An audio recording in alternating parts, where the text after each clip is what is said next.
So guys, ito po nakahanap na po ng pharmacy para bumili po ng PT para kay Mrs. Dahil siya daw po nahihilo at delay daw po ang kanyang menstruation. Kaya pabili nga po ng PT. So guys, ito po, bumili na po tayo ng PT. Abangan nyo po guys. Okay, so yun si Luther, yun si Daddy. Daddy, handa ka na ba? Ha? Handa ka na ba sa magiging resulta ng binili mo kanina? Ano resulta? Handa ka na nga. Ano resulta?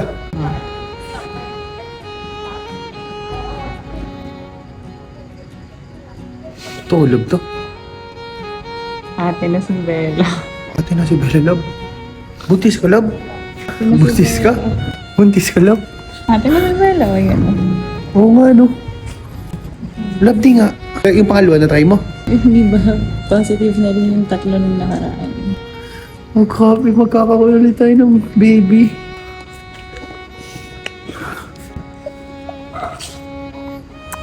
Sabi lang. Kaya mo, mas magsisikap ako, mami. Hindi ko ipapabayaan. Kaya natin yan. Huwag ka munang maingay. Kaya natin yan, love. Kaya natin yan. Blessing yan. Grabe guys, so positive. So magkakababy na ulit kami at ate na po si Baby Bella. Thank you, Lord. I love you, mami. Ano ba yung mga Secret bata? muna natin sa mga bata. Secret muna natin. Hindi pa sila handa, kakausapin din muna natin. Hi, baby. Picture tayo. 1, 2, 3. Mas pupunuin ko yung mga pagkukulang ko bilang isang asawa at daddy. Babalansin ko lahat. Mami, I love you. Thank you kasi ikaw yung naging mami ng anak ko.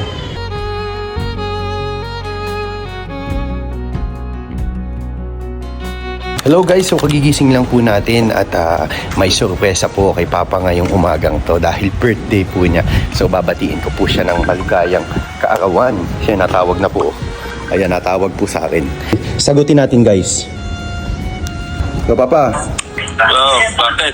pumunta ka sa tahimik na lugar at may surprise ako sa'yo. Sa tahimik na lugar. Oo, may surpresa ako sa'yo. Ano? Nasa Huwag kang magugulat. ito ako magugulat. Papa, happy birthday. Ito yung regalo ko sa'yo. Nasaan? Okay, ba't nakangiti ka na agad? Salamat in advance. Ito Papa yung regalo ko sa'yo. Nasaan? Ano ba yan? Di ko alam. Positive. Positive. Kasi Oo. maayos Tama, mag-produce ka ng magagandang lahi. Pag uwi mo, meron na ulit sanggol. Tama lang. Hindi ko din inaasahan na mabubuntis si Rachel. Yun, buti naman. Ultrasound nyo kung lalaki o babae. Oo, ihintayin ko pag uwi mo. Pag uwi mo, magpapa-gender reveal ako. Kaya lang si Bella, namimiss ko. Nako, magdadabot yan. Nandiyan ba si Bella? Sa taas, sa may akit ako. Pag nakikita yung batang yan. Akit. Hello guys, so ito po palang first check-up ni Mami. February 3, 2025. Grabe guys, nahihilo si Mami ngayon. Hindi ko alam kung bakit. So kaya dito kami ngayon sa clinic ni Dr. Rasibang. Kasama ko po si Baby Bella. Okay, Bella's turn. 14 kilo si Bella. Look natin, no, kung buntis ba si Mami. Yun, no? Paano Dok malalaman yan? So, yan yung gestational sac. So, yan yung earliest sign na pregnancy based sa ultrasound. So, ibig sabihin, sure na buntis, pero hindi pa natin sure kung okay kasi wala pang embryo. Oh, buntis si Mami. May another blessing tayo, Baby Bella, oh. Iyan Baby na Bella, you want baby? Ay, no, may baby na, okay, no? Oh, congrats, Mami. May baby na naman si Mami. 5 weeks and 4 days, pwedeng wala pa tayong makita embryo. Ilan days na po ba siyang buntis? Sa ngayon, based dun sa last menstruation is 4 weeks and 6 days. 4 weeks and 6 days, so almost 5 weeks. Yes. So magbibigay lang tayo ration ng gamot, vitamins, tapos kapapit kasi may minimal na bleeding pero very minimal lang naman, 1.1 cm. Tapos normal yung uterus mo. So far okay. Dito din ang bibili ng mga gamot. Yes po, available naman po siya. At ito pala guys, ang first check-up ni Mami at nandito po kami ngayon sa clinic ni Doktora. Bumili din po pala kami ng vitamin si Mami at pampakapit po ng bata. Laing or pinangat. Aba, pinaghahanap ako ng laing at pinangat ngayon. Ate! May tinda kay laing? Wala. Ate! May tinda po kay laing? Pinangat? Wala din. Kaya meron. Ate, may tinda kayo laing. Laing! Tatay, may laing po kayong tinda? O pinangat? Wala din. May tinda po kayong laing. Laing. Ito. Laing. Bilhin ko na nga lahat ito. Magkano ito lahat? Yun, buti guys, meron laing na tinda sa wakas. So dito lang kami nakabili. Yung asawa ko yung naglili sa laing. Pagsamahin ka na? Oo. Wala ba, nakabili ng laing. Wow! Tara na, uwi na tayo, kain na tayo! So yan guys, bago kayo makahanap ng laing, ang tagal. So yan, thank you Lord, nakahanap kami ng laing. May laing na tayo. At ito na po guys, February 14 na po at Valentine's Day na po. Syempre, hindi po tayo nakalimot na magbigay ng bulaklak kay Mami, kay Ate Tisha at kay Baby Bella. Shout out po sa lahat po ng Mami sa mundo. At ito guys, pagkatapos ko po magbakasyon sa ibang bansa, nag-promise po kay Mami na ipapasyal ko po sila sa Manila. Hindi po pala nakasama si Ate Tisha at si Kuya Jacob dahil may pasok po sila sa school, pero sumunod po sila dito.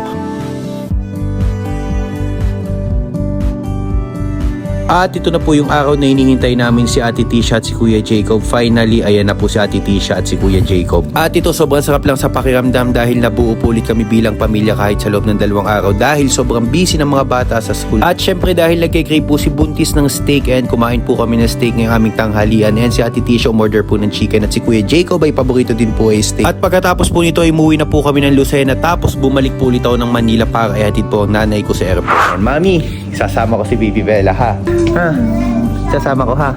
Mami, alis na ako. Bye-bye. See you after 2 days. 2 days hindi ha! Bye-bye! Bye-bye, Mami! So ito guys, dahil po ang nanay ni Bella hindi makatulog, so pauwi na po kami ngayon ng Lucena. Let's go home, baby!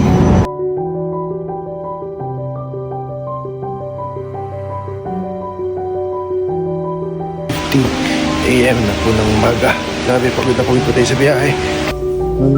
Si Mami. So ito guys, yung misis kong buntis. Ayan, nasakit po yung kanyang likod. Nasaan yan? Oh, ayan. Gusto ko ng halo-halo. Gusto mo ng halo-halo? Oh, sige, taka sa mang inasal. Ayoko lang makinasa. Anong gusto mo? Badis. Badis. Gusto ko na malamig na buko juice. Sige, maghahanap tayo. So ito guys, dahil wala po kaming nahanap na buko, so yan, ice cream po. Ito naman po, naka-ice coffee naman po ako. Hindi na ako bababa. Bakit? Bawal na ako maglakad ng ganyan mag-vlog. Sige, dito ka na lang. Sige. So ito guys, dito na po kami sa Makiling at titingin na po tayo ng gamit para sa mga CR. Sobrang hirap pala magbuntis lalo na kapag first trimester dahil ganito po nangyayari sa asawa ko kapag nakaamoy po siya ng mababangong bagay, palagi po siya nagsusuka. Kaya palagi niyo pong alagaan ang inyong mga asawa.